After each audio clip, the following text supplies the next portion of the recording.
கர்த்தருக்குள் அன்பான தேவ பிள்ளைகளே, ஆண்டவரும் இரட்சகருமாகிய இயேசுவின் நாமத்தில் உங்களுக்கு என் அன்பின் வாழ்த்துக்கள்.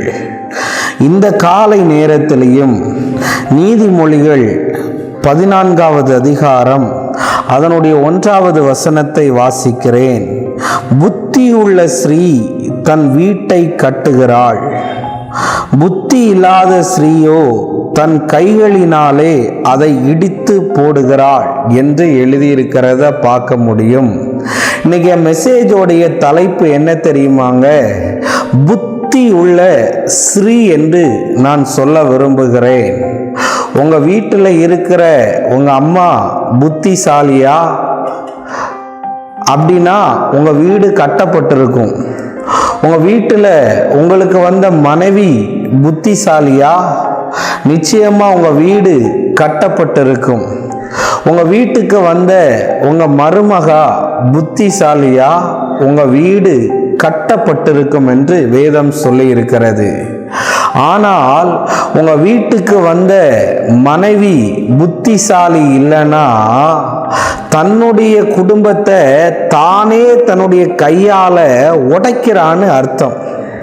உன் வீட்டுக்கு வந்த மருமகா புத்திசாலி இல்லைனால் தன்னுடைய கையாலேயே தன்னுடைய குடும்பத்தை உடைக்கிறான்னு அர்த்தம். அங்கே புத்தி உள்ள ஸ்திரீயை பற்றியும் சொல்லியிருக்கு, புத்தி இல்லாதவளை பற்றியும் சொல்லப்பட்டிருக்கிறது.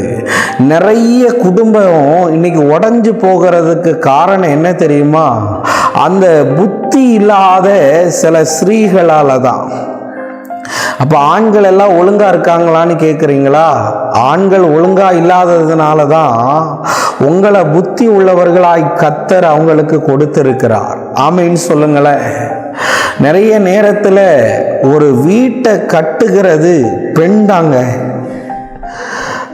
கணவன் ஏதாவது பேசினான்னா கொஞ்சம் தாழ்ந்து போகிறதுல தப்பே இல்லை. மாமியார் ஏதாவது ஒன்று பேசினானா தாழ்ந்து போகிறதுல தப்பே இல்லை. ஏன்னா யாருமே இங்கே செயின்ட் கிடையாது, எல்லாருமே குறைவுகள் உள்ளவர்கள் தான்.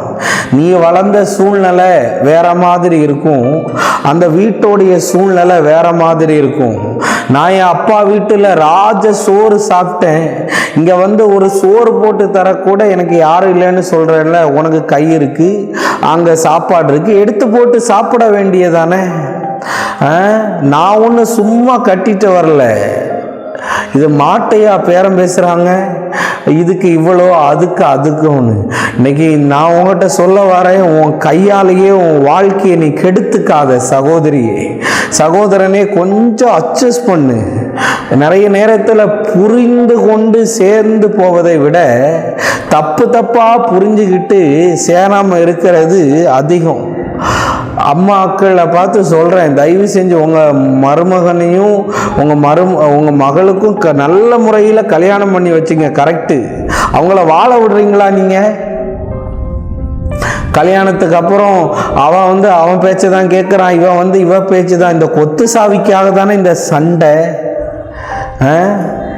இங்கே வந்துட்டா நான் உன்னை நம்பி தானே வந்தேன், நான் அவங்கள நம்பியா வந்தேன், அவங்க இப்படி பண்ணினாங்க அப்படி பண்ணினாங்கன்னு நல்லா இருந்த குடும்பத்தை குருவி கூட்ட கலைக்கிற மாதிரி கலைச்சி தனியாக இழுத்துட்டு வர்றது, தனி கூட்டத்தனம் போக வைக்கிற மாதிரி. இன்னைக்கு மாமியாரே, மருமகளே, மகளே, மனைவிகளே, உங்களை பார்த்து கையெடுத்து கும்பிடுகிறேன். இந்த உலகத்தில் குடும்பமாய் வாழுங்கள். கூட்ட கலைக்கிறவன் பிசாசுங்க. இன்னைக்கு ஏன்னா நான் இவன் கூட வாழ பிடிக்கல, உடனே டைவர்ஸ் தான் வழியா? அவங்ககிட்ட உட்காந்துருந்து பேசு.